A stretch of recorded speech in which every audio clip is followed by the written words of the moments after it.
both is quite interesting.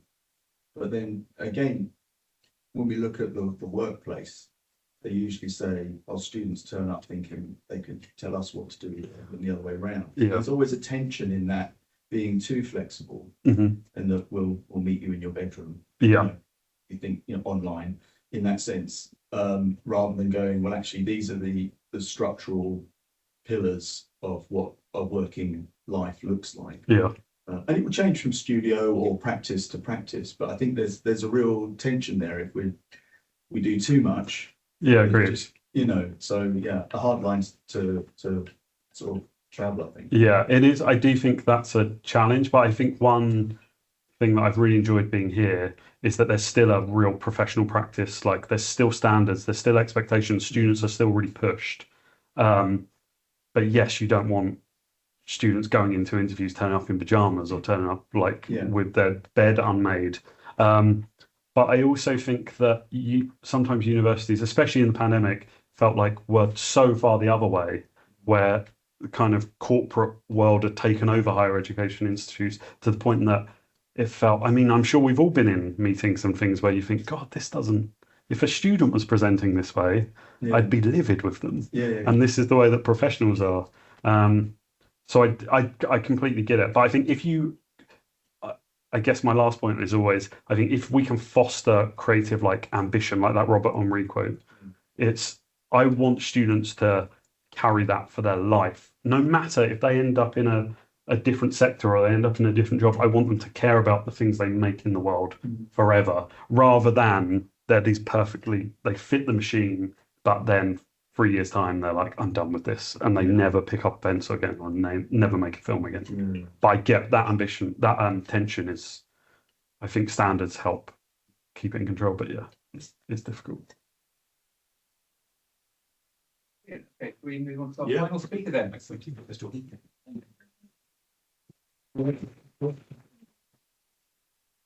Great stuff. Okay. Great. So hello everyone. This is the last session of the day. So my name is Gavin Lewis, and this is my presentation about games animation as an academic discipline. It's interesting going last because having heard a lot of the presentations, I would have probably written this a bit differently because a lot of the things people have said already actually kind of feed into what I'm going to talk about. But obviously I had to create this before I'd heard any of these. So essentially, I guess a lot of what we were talking about today has been the intersection of games and animation as two distinct disciplines, or the crossover of those two things. But yeah, what I want to focus on in this talk is really games animation as a distinct discipline, as something that's separate from games and animation. Games animation is its own thing, and that's comes about from teaching games animation as a separate discipline for the past 8 years. So originally, when I started lecturing in 2010, I was teaching games and animation separately. So I was teaching on a games course and I was teaching on an animation course. And then in 2017, I went to work at Staffordshire University teaching games animation units, yay, staffs, on their games course. And I was there for 5 years teaching that. And then 3 years ago, Andy hired me. Thank you, Andy, for that. So I came to UCA to teach here on a games animation degree. So this is a full games animation degree. Now, unfortunately, the games animation degree is no longer recruiting students. So, I'm in two kind of minds about this. It's a subject that I'm quite passionate about, that I really enjoy teaching, that I really love. And on the other hand, it was hard to recruit to. It is, the numbers were consistently quite low, which is why it hasn't continued going. Basically what I'd like to do, I think this is probably a good time to sort of reflect on that experience of teaching games animation and kind of consider what are some of the pros of it, what are some of the difficulties inherent with games animation as a separate subject. And like I say, just kind of reflect on that basically. So I'm going to start off by setting the scene and just talk about kind of how games animation as a subject is viewed kind of from an industry perspective, how common it is in education to treat it as a kind of distinct thing, and a little bit about the research that's already out there. So yeah, from an industry perspective, a games animator is a separate role that you would take on at a games company. So these are just some adverts which are currently out for games animation positions which are out there. Generally, it'll fall into kind of two different categories. So you've got your gameplay animator and your cutscene animator. They'll sometimes hire for both of those, but often they'll distinguish between them in the hiring process. So the cutscene animator, that's, I suppose, not so dissimilar to typical animation. If you're working on TV or film, you're working on most of the time a sort of linear animation that has a beginning, middle, and end. That's either not very interactive or is not interactive at all. And you're working with a fixed camera, so you have complete control over what is seen by the viewer, basically. I guess it gets really different though when you're looking at gameplay animation. Because that's created in a very different way. So you're building up animation loops, and it's the engine which is then blending those together. And previous speakers were talking about the end result is a kind of hybrid. Well, it's a kind of, the performance is performed across the player, the animator, the game engine, kind of are working together to create the final performance that happens within the game, basically.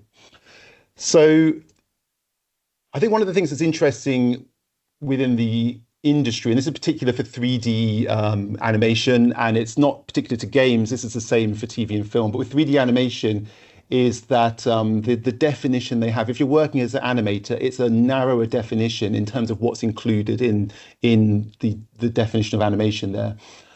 So, there's various different definitions of animation.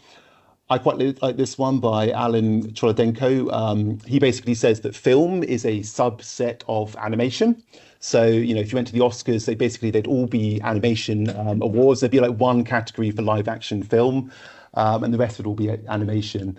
So that's a very broad definition of what animation is. It includes, probably more than what most people would consider of animation. If you're applying for a job though within the 3D industry, the definition of animation is much narrower in that it really only focuses on the movement. So if you're working, as a games animator in a 3D production, you are entirely dealing with the movement of the characters. You're not modeling the characters. You're not creating the lighting. You're not doing the texturing. So you're just focusing on the movement there. I guess that's different to, if you're working as a 2D animator on something, then you're obviously, you by virtue of the fact that you have to actually create the drawings yourself, you have to be the draft person and the animator. Whereas a 3D animator working in a game is only dealing with the actual movement itself. So generally a kind of broader definition probably does include, everything that you see in the final animation. But within the industry, you're only working on the actual movement itself. So, within the education sector, I did a little search for courses that included game and animation in the title. And these were the ones, I looked on the UCAS website and on the other one that's run by the government, which is another website. I've got it written down here, discoveruni.gov.uk. So these were the ones that came up. Actually, UCA is not there because we're no longer recruiting for our games animation course. But yeah, so these all teach games and animation. But it's hard to know which of those are teaching it as a kind of distinct discipline. So when I did a look on the prospectus and stuff, it looked like a lot of them were teaching kind of games and they were also teaching animation, but they're not necessarily teaching, what I would say is games animation. It's a bit hard to define, what do I actually mean by that? Because obviously, if you're teaching games skills and you're teaching animation skills, you will learn a lot of the skills that you need to do games animation. So I'm guessing what I mean by that is there's some specific things that you wouldn't learn if you were doing games and animation separately that would only be taught, if you're doing animation for games. For example, the way that the animation is handled by the game engine and so on. So I know at Staffordshire on their course, they do teach that because I worked there previously. So I know that. Falmouth University seems to be the only one that really has a whole degree focusing on games animation. So, previously we did as well, but obviously now that we're not doing it, it seems like Falmouth is the only place that just has a specific games animation degree. So, yeah, in terms of the kind of the research kind of backing of this, if you're looking at specific research in games animation, there's not a huge amount out there. I wanted an animation of a tumbleweed here floating across the screen, but I didn't have time to do that. But imagine a tumbleweed floating across. There's not a huge amount out there that really focuses on games animation. I mean that from a kind of artistic perspective. So there's plenty of kind of computer science stuff out there talking about procedural methods of motion matching and so on. But as a kind of artist coming to do animation, which is the approach we would be taking on a BA degree, there's not a huge amount out there. One starting point would be this book by Jonathan Cooper. This is in this he talks about the 5 fundamentals of video game animation. So he's building on the 12 principles of animation written about by the Disney animators, and he's kind of thinking about what are the things that are particular to games. He's coming from a kind of, I guess, a very practical background. He's an industry veteran, so he's been working in the games industry for a long time. But yeah, this is a kind of starting point. When I started teaching games animation, though, I kind of assumed there would be lots of books out there on the subject, and there's really not, and there's still not. There's this one, and so far not many others at all. In terms of other kind of academic papers, again, there's not a huge amount out there. There's there's a couple of examples. Sloan, 2011, they talk about the balance between getting kind of a nuanced performance, or the tension, I guess is the right word, between getting a nuanced performance and then player agency, and those two things kind of working against each other effectively. It's hard. The more nuanced the performance is, if you're dealing with a player character, the more difficult it is to get player agency in there, and vice versa as well. He doesn't really offer a solution, but he just says it's a difficulty. So he does talk about, he says for non-player characters, there's maybe more opportunity there for kind of nuanced performance. Another paper looking at animation is Schmalzer, but they take a very broad definition of what animation is. So their definition of animation includes not only kind of everything that you experience in the game, including the audio and the visuals, but also the actual game code itself and the physical computer, like the circuitry in the computer, and the player as well. So they're talking about a very broad definition of animation there, more similar to, I guess, the original word for animation coming from the Latin, meaning kind of breath and life, really. So yeah, there we go. But yeah, whilst there's not a huge amount specifically looking at games animation, there are these kind of related fields, which some of the talks earlier on this morning kind of touched on. So these are kind of maybe theory that we can bring in to kind of provide a bit more of a kind of theoretical backing to games animation. So I'll talk about those a bit later on in the talk. So that's the kind of context for the current situation. I want to kind of now think about games animation as a discipline. I am going to focus more on the negative, and that's just because I'm a kind of negative guy, I guess. I guess it's more because, as a talk, it's more interesting, I suppose. They're the things that you can actually do something about. But I did want to, I was worried it was getting too depressive. And so I want to start off with some of the positives, because I do think it's a great subject. And we also have games animators or people who've just graduated from the course in the audience. So I don't want to make them too upset. I'm just going to start off with some of the things that are fantastic about games animation as a subject. One of the things I think is just bringing a character to life, whether it's in a game or whether it's, in a cutscene or whatever. I think that's a really exciting thing. And I think it's interesting that, you can add some keyframes to a character, but it's only when you sort of, you start adding more and start doing it to a certain level, suddenly that character becomes alive. And you stop thinking about the mechanics of how that's actually animated, and you start just looking at them as an actual, character that's moving off their own free will and so on. Bringing a character to life is a hugely rewarding thing, and in a way you get to play God like that. You get to breathe life into these characters, and that's certainly a very exciting thing. It's also an area that covers a huge amount of different areas, basically. As a subject, there's so many different interesting areas we cover. So, animation games, of course, but then there's acting involved in how you deliver performance, body language, and just a huge, massive range of different subject areas that could be covered. And we obviously can't go into all of these in the course in huge detail, but there's a huge depth there, and you could keep on studying any small subset of these for a lifetime, and you wouldn't know everything there is to know about that subject. I think also what's really nice is for me, 3D animation, when I started looking at it, was just such an amazing blend between the arts and the sciences, bringing those together, and maybe games animation even more so to bring those two things together.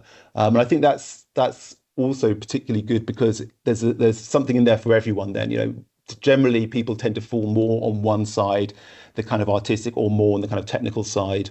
And that's fine. If you've got your specialism, that's great, and you'll still be able to do amazing stuff in this subject basically. As a final thing, I would say there's some of our graduates there, including Esther.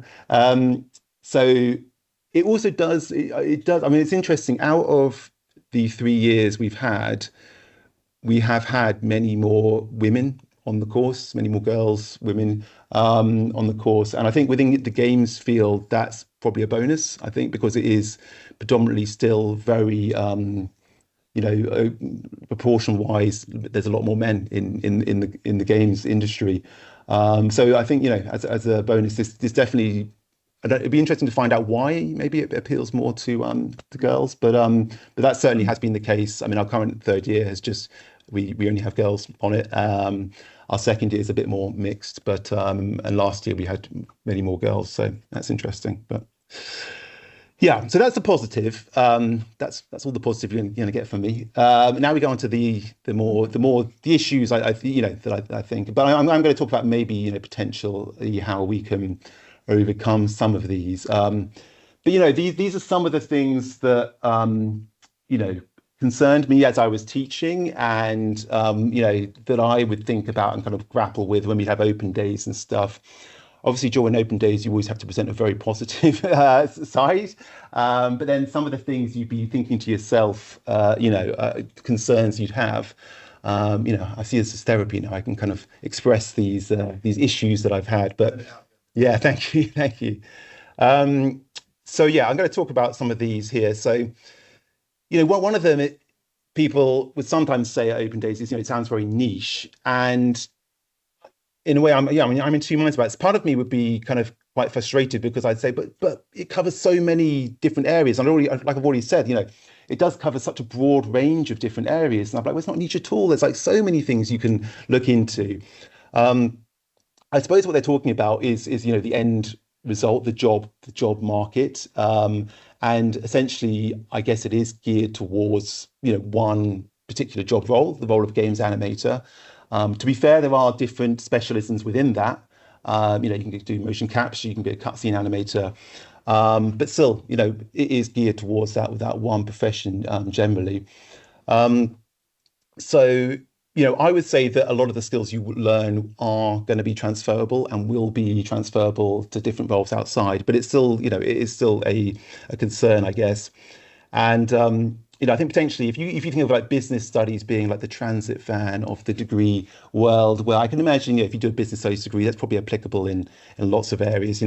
My concern is games animation something like this, rocket ship transporter, very good at doing what it does, but probably not the most useful vehicle to have for your everyday life, That's my concern. And I don't know, again, I don't know if this is true, but that's kind of the worry. So let's leave that one aside for a sec. Another concern I have is, and this maybe ties into kind of what Jordan was saying, and this is maybe a contrast with the animation course, where I feel on the animation course people probably do have this opportunity for a lot of self-expression. And my concern is whether games animation provides that opportunity. It's interesting that in fact, all of the final major projects we've had so far, everyone's chosen to do a cutscene rather than do gameplay animation, and why is that? And maybe it's because they get full control over what they're doing, and it's easier to create something that kind of expresses an idea or something that you want to actually create your final project about. it's kind of harder for me to visualize what a final project where someone's creating gameplay animation, what it would look like, one that's kind of very kind of self-expressive and so on, where they're able to kind of communicate something very important to them. What would that look like for a a piece of cutscene, a gameplay animation. I wonder. This is the UCA manifesto. It's written in the marketing color makes it really hard to read. But it says, "We are the quiet revolution, the makers of tomorrow, changing this world by creating our own. We don't want your normal. We don't need your approval. Radical on the inside, we're not here to be typical. Laughing in the face of reason, we are the creative rebellion." And I quite like that. It sounds quite nice as a manifesto. And, I feel maybe this university does have that vibe. But my concern is, how do we translate this into kind of games animation, potentially also games in general? I think is potentially a difficulty. This is a very kind of radical, subversive kind of manifesto. And again, this ties into, I think, what Jordan was saying in your talk is, in games, I do feel we are more conformist, probably, maybe, but maybe not. I don't know, maybe. But yeah, and it's interesting. I wonder, what would a kind of revolutionary piece of games animation look like? And this also ties in again to what the wants of industry are and the aims of higher education. And I do feel, I think in the games courses we're kind of a bit unashamedly feel that we're quite proud of the fact that we're preparing people for their jobs afterwards. The downside of that is potentially that the industry doesn't necessarily want people who are super revolutionary or super subversive. They'd probably rather people who did what they were told and just got on with their job and be a little bit subversive, sure, but don't be too subversive. So that's my concern. I think it'd be interesting to see what a piece of games animation would look like that was very subversive. And I suppose one of the things we're dealing with is we have to teach a lot of skills, to get people up to a certain floor level. The skill kind of floor is quite high. We've got a lot of kind of skills to teach. And then it's hard can you actually teach all of those? And then also on top of that, have people kind of do something that's super kind of subversive and so on. It's, have to teach them to a level where they can then learn all the skills and then they can disregard those things you've taught them. That's tricky in the 3-year degree, My other concern here is around the sort of the hierarchy of different skill sets, I guess, within games. I think within film, the animators are probably seen on quite a high level in terms of, if you imagine like a Disney or Pixar film, the animators in a very kind of strong role there because they're communicating a lot of the film through their performance that they're delivering. And I know someone who worked at Henson's, and they said there the puppeteers were treated like gods, basically, because they were, the key people. They were the people who made the magic happen. And I suppose my concern is within the games industry, is the game animator in a much more reduced kind of position. I guess we get this on group projects where game design is often it's the key thing when you're designing a game. The design has to work basically, and sometimes it can seem like the game's animation is not in such a strong position to be really defining what the game is. But yeah, I will come back to that because I don't. All of these things, I'm kind of like I'm saying, I'm airing my concerns, but I don't know if I'm not saying they're true. I'm just airing my concerns. I don't know who the middle person is in this analogy. They're just maybe a TV animator kind of person working on a children's production or something. So yeah, finally, there's this kind of the theoretical underpinning, and I think some of the talks today have been really great in terms of giving that kind of theoretical underpinning. And I also want to kind of develop this here. But I think probably in my teaching, this is something I've maybe not focused on enough. And I think it is actually very important. I think a lot of the time I've kind of focused on the core skills they want to learn. And it's easy to ignore the theoretical underpinning. Let's have a little look into that. As I said, there's not a huge amount specifically on games animation, but there are all these areas around here. And I think one of the interesting things that I really like is around the player character and avatars and player identity. So if we're looking into, there's quite a bit of research that looks at sort of like identity with avatars and how players kind of use the avatar to communicate their own identity. That tends to look at the avatar as a kind of static thing, but what I'm more interested in is the player character as a dynamic kind of thing, and there is also research around that. So this kind of mirrors a bit, I think, what one of the earlier presentations was talking about, but it's really thinking about how do we define a character's personality within a game situation.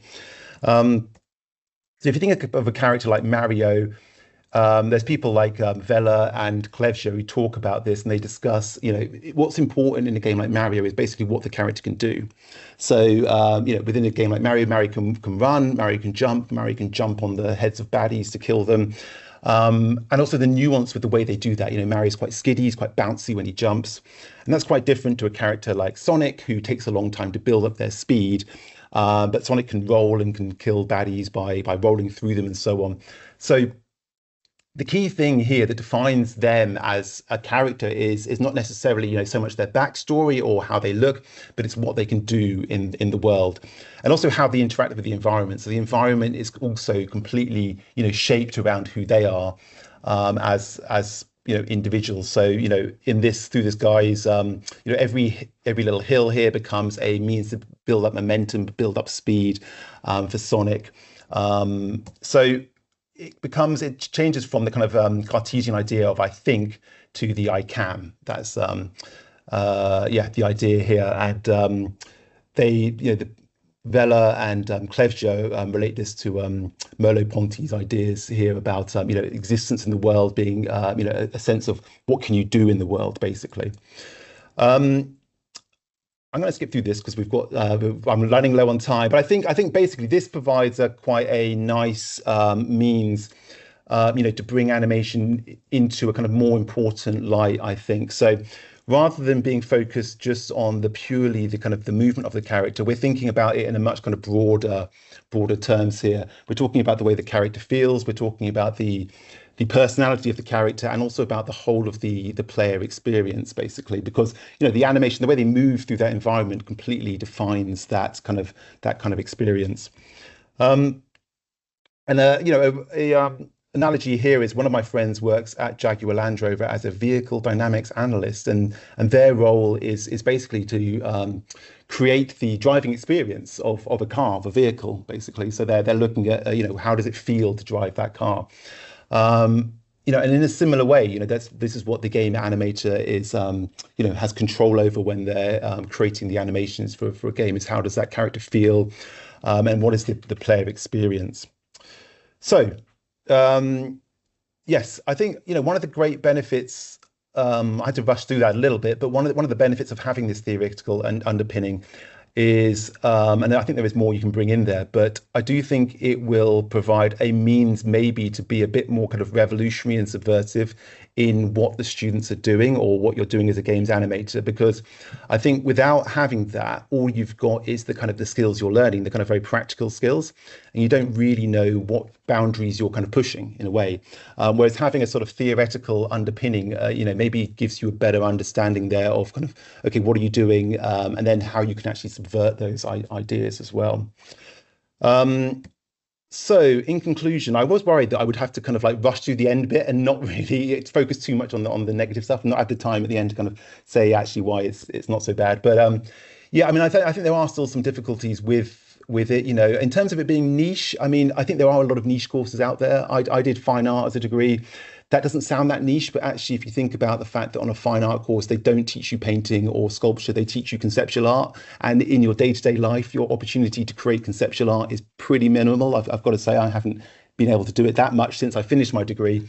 But, I still would say, a lot of the skills we're teaching are completely transferable, even if you don't go on and become a games animator. So, yeah, but I think that for me, probably the most exciting thing is the kind of theory that you could bring into a course like games animation, to give it that sort of, that underpinning.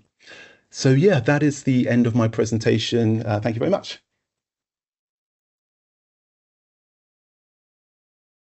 Right, any questions at all? Yeah. Your overall argument about games animation being Yep. niche. And you're Yeah. correct with me. I know someone I don't play video games. Yeah. I know that sounds weird. But I would argue that with the current state of video games that are coming out, I've been seeing a lot of things on Halo in particular that I might be mistaken. That might just be like a separate animation to it. For example, right now, Supermassive's coming out with Direct to age 20. yes, they've just launched that. it's a Protocol 8020. Direct 2020. Is it? I'm wrong. 80-20, we'll just call it. 20, yes. But doesn't that require, it's so story based and Mm. so animation based, doesn't it require more animation, more cutscenes, more kind of like the old Until Dawn, for instance? That was like the first time I noticed when they had so many cutscenes. And I feel like a lot more of those are coming into play now, isn't it? Yeah. Becoming less niche to be a games animator. Yeah, and I'm really pleased to hear that. That's what I'd like personally, So yeah, no, I think that's a good argument. And I've also seen, a lot of the like film. I think was it Sony, their animation division is hiring Unreal animators. Not in their games division, in their film division is now looking for Unreal animators as well. So no, absolutely, I think the kind of skills you'll learn with games engine technology is not going to be that niche. I mean, that is, it's, I guess that was the thing that often came up at open days, and it was, trying to think of, because part of me was always thinking, well, no, it's not. You're learning all these skills, but then the other part of me was thinking, maybe it is quite niche, But yeah, no, I agree with you. I think there will be a lot of. It probably is going to become even more widely used. Yeah. So. Yeah, either. Yeah, great. Well, yeah, I mean, reflecting like what presentations, like for example, like for my course, as I mentioned, like maybe like my dissertation was more in virtual reality.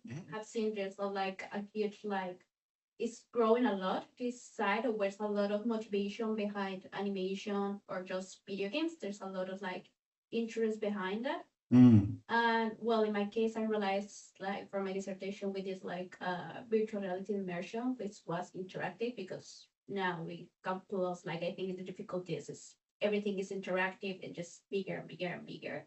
But how did you find now this new approach maybe in the future, because it's gonna happen if it's not happening?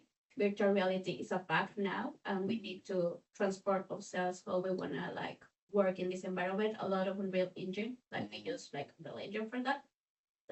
But how did you find it? And as well, I noticed that, for example, one of the person who was of tutor in her case, she did a virtual reality game.